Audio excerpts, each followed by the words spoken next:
Boa noite, professor. Eu queria que falasse a respeito da dificuldade do jogo. Qual foi a maior dificuldade?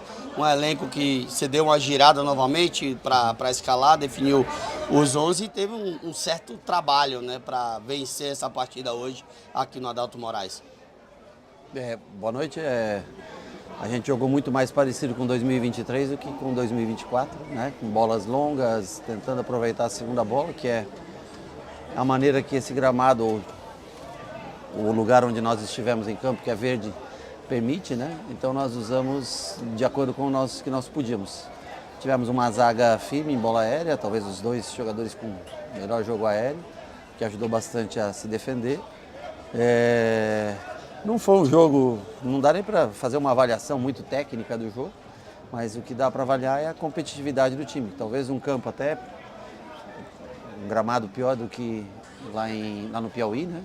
E que a gente conseguiu se adaptar, talvez até pelaquela experiência, por ter sofrido naquela experiência, conseguiu se adaptar. Então não teve muita construção, não teve muito passe, eu sei, mas impossível fazer isso, é muito risco fazer isso num campo como esse. Então, através das bolas longas, a segunda bola, já começamos a construção já no campo deles, né? E conseguimos ter a felicidade. O Ademir fez um gol bonito, né? Uma das poucas jogadas pelo chão. Nós acabamos fazendo o gol que deu esse triunfo para a gente e leva a gente de volta à primeira posição no campeonato. Rogério, algumas partidas você comentou que queria lançar o Cicinho titular pelo lado esquerdo. Hoje você conseguiu. Queria que você fizesse uma avaliação da partida dele improvisado. Bom, o Juba jogou os últimos 2 jogos, né? Espaço muito curto de tempo. O Juba também foi pai agora, no final de semana. E eu queria deixá-lo, no meio de semana, desculpa, e eu queria deixá-lo, primeiro que eu ia poupar ele de qualquer maneira. Eu quis aproveitar e deixar ele em Salvador. E aí nós tínhamos o Cicinho, eu trouxe o Caio hoje para o banco. Eu acho o Cicinho um jogador mais pronto, né? Maduro, para enfrentar principalmente esse tipo de jogo. É um jogador que compete mais. E eu acho que ele fez um jogo extremamente justo, principalmente se tratando de uma segunda posição para ele, que não é a posição de origem, na lateral direita, em detrimento ao que nós temos, né, hoje, a ausência de um jogador, e todos nós, né, sabemos que nós precisamos de um jogador para essa posição. A gente tenta encaixá-lo, porque ele é um cara que ajuda muito no dia a dia, no grupo, um bom profissional, e a gente também quer dar minutos para ele. E hoje eu acho que ele fez bem a função, principalmente o Cicinho, é um cara que defende muito bem, né? Defende espaço bem, está melhor do que no ano passado, e a gente fica feliz. Primeiro, por ele aceitar o desafio, e segundo, por ele conseguir executar bem a função que ele se predispôs. Professor, a gente sabe que vocês vêm aí de uma sequência, né, de viagens longas. Esse possível desgaste afetou o desempenho em campo hoje? Não tem campo, então não tem muito desempenho para a gente analisar, né? O que tem é competição. Aqui é praticamente uma luta, né? Não é um jogo técnico, não é um jogo que você vai dizer, vou construir lá de trás, sair jogando e vou envolver o adversário, né? É uma até para você fazer uma palestra para o jogo, você tem que simplificar muito, porque é um time nosso que gosta de jogar pelo chão e infelizmente esse campo ele não oferece as mínimas condições nem de jogo. Então, o povo aqui muito receptivo, muito querido, tudo, mas enquanto a gente jogar num campo com esse cuidado assim, aí fica difícil até para a gente fazer análise sobre qualquer partida. Então, para mim, o destaque é a competitividade, né? Não desistir, mesmo sair perdendo, ter força mental para virar o jogo, garantir praticamente, eu colocaria como garantida a classificação e com uma possibilidade de fechar a fase classificatória em primeiro. Rogério, avaliando até suas próprias palavras, essas experiências têm te levado a reconstruir pensamentos, reconstruir até planejamentos. Sim. Experiências tanto as boas quanto as ruins. Você citou que talvez a experiência do Piauí fizesse com que o próprio elenco entendesse como atuar melhor no dia de hoje. E dessas experiências, tanto as boas como as ruins, o que é que você tem tirado de lição e principalmente sobre rodar o elenco? Tudo isso tem feito você manter essa convicção de que está no caminho certo? Bom, eu acho que a gente aprende realmente, e nas derrotas a gente deve aprender mais do que... Porque nas vitórias é muito fácil, né? Todo mundo... Na derrota a gente tem que entender o porquê, muitas vezes, que perdeu.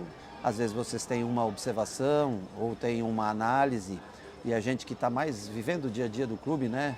Eu respeito sempre a maneira como vocês analisam, mas eu sei exatamente as coisas que acontecem, como acontece. E eu gosto de ganhar, quero ganhar todos. Nós jogamos 10, ganhamos 8, mas eu queria ter ganho as 10 partidas que nós jogamos, não foi possível. É a única maneira de se manter vivo, onde você, em 31 dias, acho que 31 ou 32 dias, você joga 10 jogos. Então, ou seja, você tem um jogo a cada 72 horas, mais 20, a cada 76 horas praticamente, de média, você tem um jogo. Se você não rodar o elenco, é impossível sobreviver ao ano no Brasil. Especialmente o mês de março vai ser outro mês, nós não temos nenhuma folga, de meio e fim de semana. Ou seja, o problema não é que você tem que treinar, recuperar, e você tem que fazer com que o cara fique focado cada 90 minutos. Você tem que vencer cada jogo, né? É um de cada vez. Então, assim, sem dúvida nenhuma, as derrotas fazem com que você aprenda mais, claro. É mais doloroso, mas você também tende a aprender mais. Então, hoje nós fizemos um time baseado principalmente na minutagem, mas no que a gente achava que tinha de melhor para enfrentar essa situação de jogo.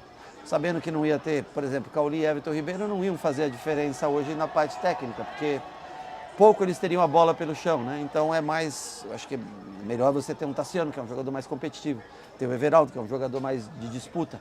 Nós queríamos ter o Estupinhan também hoje dentro de campo, mas infelizmente alguns tiveram uma virose, né? O caso do Roger, o caso do Sidney, que era para vir, e do Estupinhan também.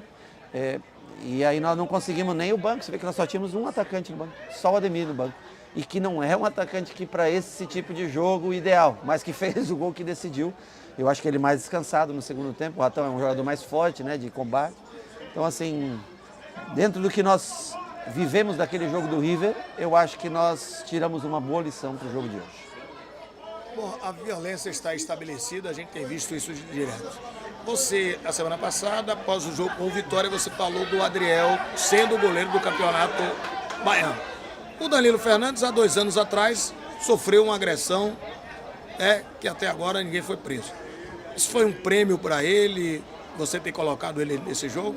Ou não tem nada a ver? Eu acho que primeiro o futebol está ficando um meio também tão complicado quanto o restante da sociedade, né? Nós vimos essa situação do Fortaleza, né, que passou lá em Recife, o qual eu lamento muito, porque é um clube onde eu trabalhei e tenho um carinho muito grande por todos, e independente disso também, eu acho que, assim, se a gente não fizer nada, é questão de tempo para acontecer, e depois também é questão de tempo para acontecer e se normalizar. Se banalizar, como tanta gente que morre em outras situações, né, e que a gente não consegue controlar. Então eu, assim, lamento tudo o que aconteceu essa semana, e essa situação também do Danilo, não tem absolutamente nada a ver isso.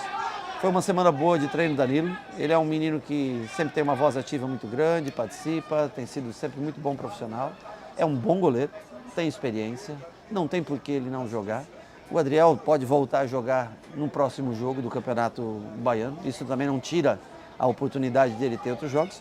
Hoje eu achei que era um jogo onde você não utiliza tanto o pé, porque você não constrói tanto. E eu achei que era uma ótima oportunidade para dar a chance para o Danilo sentir, né, esse sabor de jogar. Acho que ele foi bem, o gol eu não consegui ver, mas eu acho que ela desvia no meio do caminho, não sei porque está no lado oposto do que eu estou, então eu não consigo ter uma noção exata. Mas fiquei feliz pela participação dele, por conseguir dar a oportunidade a ele. Eu vejo também o carinho que o torcedor tem para com ele, né, independente do passado, que tenha acontecido. E eu quero que todos se sintam úteis. Eu sempre falei para vocês, eu acho que hoje ele se sentiu importante, foi bem. Eu acho que esse é o que mais vale para a gente construir um bom ambiente de trabalho.